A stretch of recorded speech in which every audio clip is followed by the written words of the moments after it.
자, 먼저 액티비티 main.xml이라고 하는 이 원래 메인 액티비티라고 부르는 여기에다가 공간을 한번 만들어 볼게요. 자, 버튼이라고 하는 거를 우리 이렇게 추가를 했었는데, 자, 버튼을 이제 왼쪽 위로 한번 옮겨 보도록 하겠습니다. 자, 왼쪽 위로 옮기고요. 자, 그러면 이렇게 모양이 되겠죠. 자, 왼쪽 위로 옮긴 상태에서 자, 여기 아래쪽에다가 공간을 좀 확보를 해볼 거예요. 자, 공간을 확보를 하는 거는 자, 여기 액티비티 main.xml이라고 하는 탭을 더블 클릭해서 좀 더 넓게 한번 보고요. 자, 여기 레이아웃이라고 하는데 가보면 프레임 레이아웃이라고 있죠. 자, 프레임 레이아웃은 우리가 한 번에 하나의 뷰만 추가할 수 있다. 자, 그것 때문에 공간 확보를 하는데 사용이 되기도 합니다.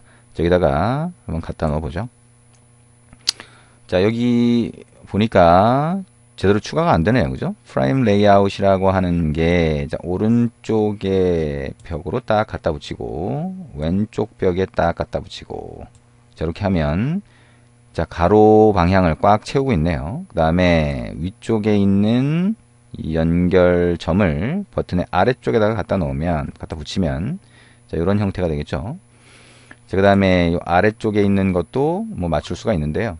자, 일단, 뭐 대충 이렇게 하면 아래쪽에 공간이 확보가 되죠. 자, 이런 형태로 만들 수가 있을 것 같고요.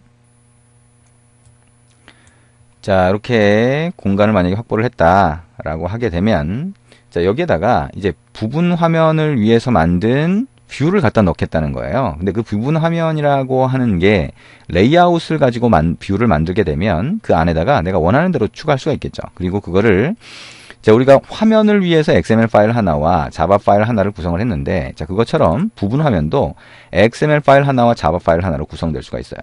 그래서 일단 XML이라고 하는 거는 이 왼쪽에 프로젝트 창을 열고요. 영역을 열고 RES 밑에 레이아웃 밑에 여기다가 만들게 되죠. 그래서 요거는 액티비티 main.xml은 액티비티라고 하는 화면 전체를 위한 거고요. 자, 여기다가 부분 화면을 위한 XML 파일을 먼저 만듭니다. 자, 여기서 오른쪽 마우스 버튼 눌러서 New라고 하고요. 레이아웃 리소스 파일이라고 하는 메뉴를 누릅니다. 여기다가 자, sub 1.xml이라고 하는 이름을 먼저 입력을 하죠. 자, 루트 엘리먼트가 리니어 레이아웃으로 되어 있으니까요. 새로 만들어진 XML 레이아웃 파일은 최상위 태그, 그죠? 최상위 태그에 해당하는 최상위 레이아웃 또는 최상위 뷰라고 하는 게 리니어 레이아웃으로 돼 있을 겁니다. 자, OK라고 누르면 이렇게 만들어지죠. 자, sub 1.xml로 가보면 이게 실제로는 전체 화면은 아니에요. 전체 화면은 아닌데 전체 화면인 것처럼 보여주고 있는 거죠. 자, 이게 이제 안드로이드 스튜디오에서 디자인 화면에서 미리 보기를 할 때 형태를 이렇게 딱 잡아준 거예요. 근데 우리가 만들 거는 이 전체 화면이 아니고요. 전체 화면 중에서 자, 여기 액티비티 main.xml 보면 여기 안에 들어갈 걸 만드는 거죠. 자, 그럼 sub 1.xml에다가 한번 갖다 넣어 볼게요. 여기서 왼쪽 팔레트에서 뭘 갖다 넣든지는 상관이 없어요. 일단 여기에 텍스트 뷰를 하나 갖다 넣어 볼까요? 자, 그리고 오른쪽에서 텍스트 뷰에다가 텍스트 뷰의 텍스트 속성이죠. 이 텍스트 속성의 값으로 자, 부분 화면이라고 하는 글자를 한번 입력을 해봅니다. 부분 화면. 이렇게 글자가 들어가겠죠. 그 다음에 글자 크기를 조정하고 싶죠. 그러면 자, View All Properties 눌러서 자, 아래쪽으로 쭉 스크롤을 내려보면 자, 텍스트 사이즈라고 하는 거 있죠. 자, 여기다가 뭐 40dp 정도 자, 크게 한번 넣어봅니다. 아, 여기에는 글자가 한글이 깨지죠. 그래서 한글이 깨지는 거는 요 디자인이라고 하는 요 화면에서 보여줄 한글 폰트가 잘못 설정되어 있기 때문에, 그래서 책에 보시면 우리가 이제 그 한글 폰트가 들어가 있는 XML 파일을 찾아서 요 프로젝트를 얘기하는 건 아니고요. 파일 탐색기에서 그 부분을 찾아서 수정을 하는 방법이 나와 있습니다. 저는 이게 안 돼 있으니까 나중에 수정을 해볼게요. 근데 그나마 이쪽에 보면 부분 화면이라고 하는 한글이 보이네요. 그죠? 자, 그리고 이게 텍스트 뷰라고 하는 거니까 버튼도 하나 추가를 해볼게요. 버튼을 하나 추가를 하고요. 자, 버튼이라고 하는 게 이렇게 추가가 되는데 이 버튼도 가로를 꽉 채우고 있죠? 자, 오른쪽에서 View Fewer Properties라고 하는 거 눌러서 다시 원래 대표적인 속성만 보이도록 돌아가고요. 자, 이 상태에서 텍스트 버튼은 그냥 놔두고요. 레이아웃 위드스라고 하는 게 매치 페런트로 되어 있죠. 이걸 랩 컨텐트로 변경해 봅니다. 그러면 이런 모양이 되겠죠. 자, 대충 이런 모양의 부분 화면을 만들겠다. 그리고 이 부분 화면이라고 하는 게 명확하게 전체 화면과 구분될 수 있도록 자, 여기에 리니어 레이아웃이라고 하는 거 컴포넌트 트리에서 선택할 수 있죠. 그럼 요 전체가 선택이 될 겁니다. 그 상태에서 백그라운드를 한번 바꿔볼게요. View All Properties 누르고요. 자, 속성 중에서 백그라운드라고 하는 속성에 가서 땡땡땡 버튼을 눌러봅니다. 그리고 자, 왼쪽에 컬러 탭에서 자, 밝은 파랑색 선택하고 OK 한번 눌러볼게요. 그러면 이렇게 바뀌죠. 자, 이게 이제 부분 화면을 위한 레이아웃이다라고 할 수가 있는 거죠. 자, 그러면 이렇게 만들었다라고 한다면, 자, 이렇게 만든 화면을 위해서, 자, 부분 화면을 위해서 이제 자바 소스 파일도 필요하게 돼요. 자바 소스 파일. 그래서 자바 소스 파일을 1대1로 매칭해서 새로운 뷰를 정의할 수도 있고요. 아니면 지금 XML 레이아웃만 만들었잖아요. 이 레이아웃을 그대로 메모리에 인플레이션, 메모리 객체화를 한 다음에 아까 그곳에다가 갖다 넣을 수도 있어요. 그곳에다가 자, 그거를 어떤 방식으로 할 수 있는지 자, 그거를 같이 한번 볼 텐데요. 자, 그러면 여기에 일단 아까 activity main.xml에서 프레임 레이아웃을 만들었잖아요. 그죠? 그럼 프레임 레이아웃 선택한 상태에서 오른쪽에 보면 id가 있어요. 여기다가 자, 컨테이너라고 하는 아이디를 한번 줘봅니다.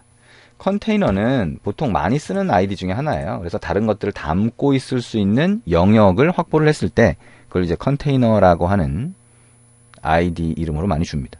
근데 컨테이너라고 하는 아이디를 주고요. 그러면 요 프레임 레이아웃이라고 하는 요 부분이 이제 아이디가 컨테이너가 됐겠죠. 자, 그리고 이제 메인 액티비티로 가봅니다. 그래서 자, 우리가 버튼을 찾는 자, 요 부분, 자, 버튼을 클릭했을 때죠. 자, 요 부분을 그대로 놔두고요. 요 위쪽에다가 일단 컨테이너라고 하는 아이디를 이용해서 우리가 프레임 레이아웃을 한번 찾아보면 되겠죠. 자, 프레임 레이아웃이라고 하는 거는 자, 컨테이너라고 하는 이름으로 해서 변수를 하나 선언하고요. 이 변수에다가는 프레임 레이아웃으로 형 변환해서 할당을 하죠. 그럼 어떻게 해서? find view by id로 해서 찾아서 할당을 하는 거죠. r.id. 컨테이너라고 하는 아이디를 가지고 찾으면 이렇게 나오게 됩니다. 자, 근데 이 프레임 레이아웃이라고 하는 이 컨테이너라는 이름의 변수는 요 안에서 밖에는 참조가 안 되죠. 그러니까 버튼이라고 하는 요 안에 자, set on click listener로 전달되는 on click listener 안에 있는 메소드에서는 참조할 수가 없어요. 그죠? 예, 유효한 범위가 아니기 때문에 그래서 그거를 자, 프레임 레이아웃이라고 하는 자료형으로 된 변수를 위쪽에다가 선언을 하고요. 자, 여기다가 선언을 하는 거죠. 그 다음에 프레임 레이아웃이라고 하는 자료형을 없애주면 find view by id로 찾은 컨테이너를 변수에 할당을 하겠죠. 그럼 이제 여기서도 참조를 할 수가 있게 됩니다. 자, 버튼을 클릭했을 때 아까 우리가 만든 sub 1.xml이라고 하는 XML 레이아웃의 내용을 메모리에 객체화하는 인플레이션 과정을 거치면 자, 우리가 공간을 확보한 이 컨테이너에다가 붙여줄 수가 있어요. 자, 그걸 어떻게 하냐? 자, 아까 얘기했지만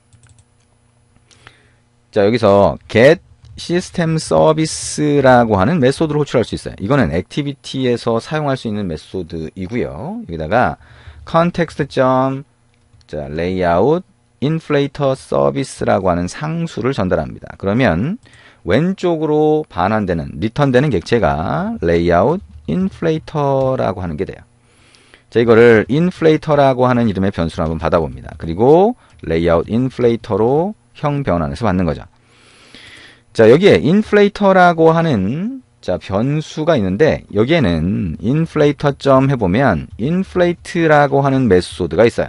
그래서 이 메소드를 실행을 하면 XML 레이아웃을 메모리에 객체화할 수 있다. 즉 인플레이션 과정을 진행할 수 있다라고 하는 거죠. 자, 그러면 첫 번째는 r.layout.sub1이라고 해서 우리가 만든 XML 레이아웃 파일을 지정합니다. 두 번째는 자, 이 XML 레이아웃을 메모리 인플레이션 한 다음에 어느 뷰에다가 붙여줄 거냐를 지정하게 됩니다. 우리가 컨테이너라고 하는 걸 지정하면 프레임 레이아웃이라고 해서 부분 화면을 위해서 확보한 그 공간에다 붙여주는 거예요. 그 다음에 true라고 하면 바로 붙여달라라고 하는 얘기가 됩니다. 자, 그러면 여기까지 한 다음에 한번 실행을 해볼게요. 자, 여기서 자, 에뮬레이터로 한번 실행을 해봅니다. 에뮬레이터를 띄우고요. 자, 에뮬레이터 쪽으로 실행이 되면 어떤 결과가 나오는지 한번 볼 수 있겠죠? 자, 버튼이 있고요. 버튼을 클릭하면 자, 요렇게 보이는 거죠. 자, 이건 뭐예요? 요 아래쪽에 프레임 레이아웃이라고 하고 아이디가 컨테이너인 공간을 확보를 했는데 서브 1.xml이라고 해서 만든 그 XML 레이아웃 내용이 어떻게 돼요? 여기 와서 붙은 거죠. 어떻게 붙은 거예요? 서브 1.xml이라고 하는 그 파일 안에 들어가 있는 내용을 여기 있는 레이아웃 인플레이터라고 하는 게 메모리에 올린 거예요. 그 다음에 어떻게 돼요? 컨테이너라고는 여기다가 딱 붙여준 거죠. 자, 이게 레이아웃 인플레이션이라고 하는 거의 과정입니다. 그래서 책에 보시면 이 안에 들어가 있는 버튼이라든가 이 부분 화면이라고 하는 텍스트 뷰라든가 또는 입력 상자 뭐든 이 부분 화면을 위해서 만들었던 그 안에 넣었던 태그로 넣었던 거죠. 만들었던 그런 위젯들이 있다면 그 위젯의 아이디를 이용해서 find view by id로 찾을 수 있어요. 언제? 여기서 레이아웃 인플레이션을 하고 나서는.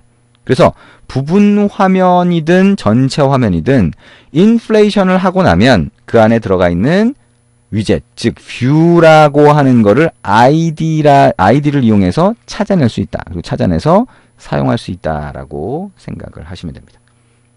자, 이렇게 해서 레이아웃 인플레이션이라고 하는 거를 같이 한번 봤고요.